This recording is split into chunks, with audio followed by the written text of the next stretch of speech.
Everybody them say, tell me say, I say well say, what's the push shine? Hey my car unique. Jabba over the style. Jabba over the style. I tell them say, everybody them say, hey my car unique. What's the push stop? Para kana taka changi, what's the push style rumbe?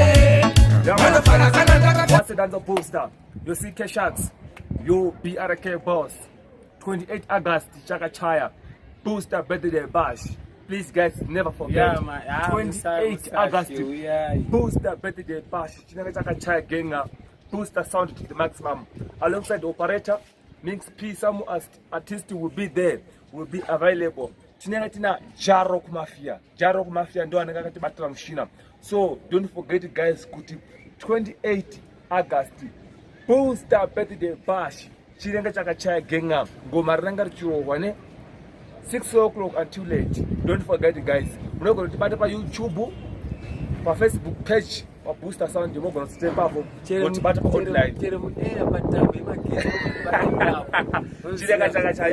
Mr. Operator, Master Operator. We're going to sing this right. We're not going to go this time. Operator gay. Yeah man, it's homa. I don't know it's homa. Don't forget to kushanda album. Renga report so far my father no Booster ko half album ranga rokarenga pa YouTube reprivate but so 28 August. Renga chirwa guys, most mnenga muripo. Vanenga vakati batira mshina DJ Jarok Mafia. Usachi hanzi kushanda is maso. Kushanda varume. Kushanda ngatishande masimba. Ngatirambete tishanda. They want them.